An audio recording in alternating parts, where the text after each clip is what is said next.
अरे बेटी, अभी तो 8:30 बजने का है, तुम चाय भी नहीं बनाई? ओहो पिताजी, आई एम रियली सॉरी, मैं तो भूल ही गई थी अपनी फेशियल के चक्कर में। अच्छा, मैं अभी बनाती हूँ पिताजी। सोची राहुल मेरा भाई आ जाता तो हम सब बना कर उसी समय पी लेते। गणेश भैया, अरे तुम सच राहुल का अपना भाई का प्यार देते हो। पिताजी आप कैसी बातें करते हैं? राहुल के सिवा मेरा दूसरा भाई है ही कौन? राहुल तो दिल का टुकड़ा है पिताजी, वो तो दिल का टुकड़ा है। यदि राहुल नहीं होता तो मैं किसके हाथों में राखी बांधती? देखिए ना, रक्षाबंधन का त्योहार भी आने वाला है, मैं किसके हाथों में राखी बांधूंगी? हाँ बेटी, तुम सच कहती हो, वो ऐसा ही निकला जैसा मैंने चाहा था। अगर कुछ दिन में अगर उसकी नौकरी लग गई तो हम लोग का दुख दूर हो जाएगा बेटी।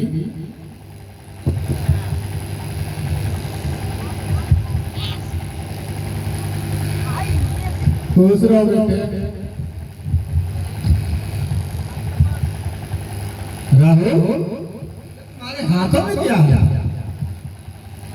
बोले आप अपना मुंह खोलिए बाबूजी, और दीदी तुम भी अपना मुंह खोलो। राहुल मेरे नटखट भाई, मेरे साथ क्या बोले? मैं मुंह खोली? आखिर क्यों? नहीं नहीं, पहले मुंह खोलो।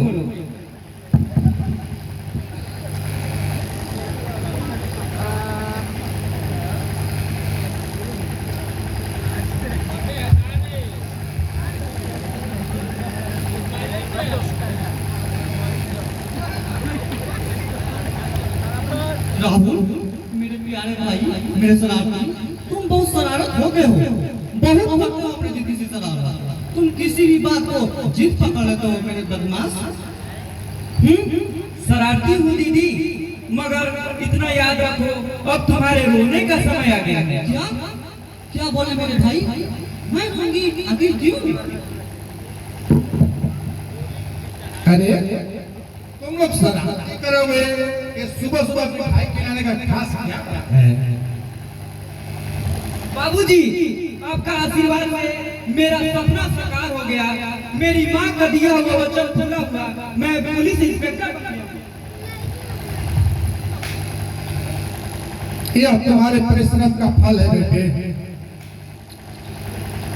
अब तुम बहुत बड़ा आदमी। पिताजी मैं भी अपने प्यारे और नटखट भाई रावण के लिए भगवान के शिव मंदिर प्रार्थना की थी, जो शिव मंदिर है ना अपने गांव का, उसी में की थी। और कई दिनों तक मैं इसके लिए उपवास भी की थी पिताजी। देखिए ना, भगवान शिव ने मेरी मन्नत पूरी कर दी, मेरी मनोकामना सुन ली। क्या लाख लाख शुक्र है प्रभु, क्या लाख लाख शुक्र। दीदी, माँ और भैया के बिछड़ने के बाद आप लोगों का सहारा मिला। आज मैं जो कुछ भी हूँ आप लोगों के चरणों के छांव में हूँ। यदि इस उपकार के बदले मेरी जान भी चली जाए तो वो भी बहुत कम है।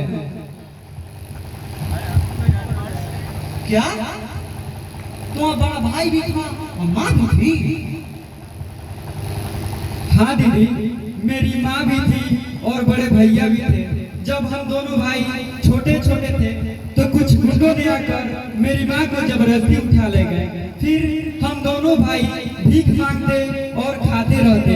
एक दिन कुछ बड़े अदमियों ने हम दोनों भाइयों को बहुत मारा। फिर हम दोनों भाई बेहोश हो गए। पता नहीं इस वक्त मेरी माँ और मनोहर भैया कहाँ होंगे।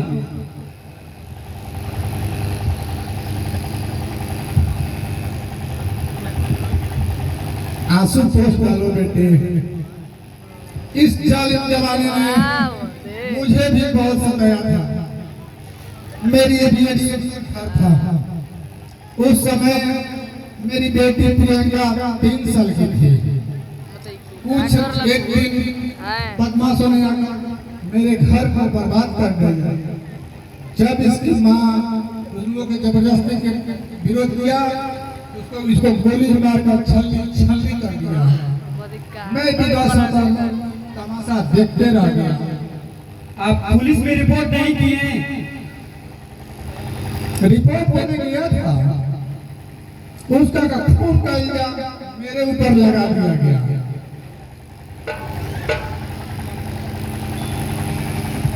जब मैं एसपी साहब के यहाँ गया तो उसने बताया कि इंक्वायरी की रिपोर्ट में तो अपने बीवी को जान से हत्या कर दिया दहेज के चलते। गणेश भी आओ। मैं समझ गया कि उन अपराधियों ने इन गरीब आदमियों को मिला हुआ है। एसपी उसका नाम अशरफ खान है, आज भी है।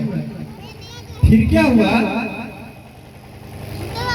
बहुत पैरवी करने के बाद मुझे सजा तो नहीं हुई, लेकिन मेरी नौकरी से हटा दिया गया।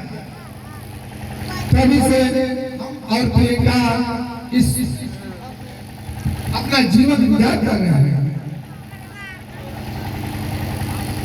आज तुम 10 वर्ष से मेरा बेटा बनकर रह रहे हैं। सुनी बगिया में हरियाली ही हरियाली आ गई। बस कीजिए बाबूजी, बस कीजिए। आपने मुझे पिता का प्यार दिया है, मुझे पढ़ा लिखा कर अपने पैरों पर खड़ा होने की प्रेरणा दी है। मैं अपने जीवन के आखिरी दम तक आपका ही बेटा बनकर रहूंगा। बेटा राहुल,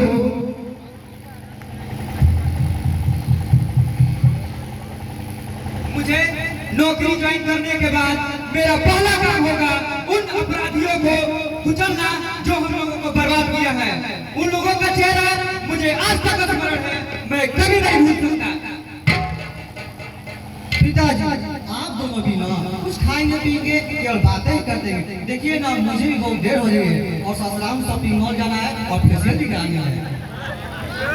हाँ दीदी, चलो, मुझे बहुत जोर से भूख लगी। चलो मेरे चलो चलते हैं।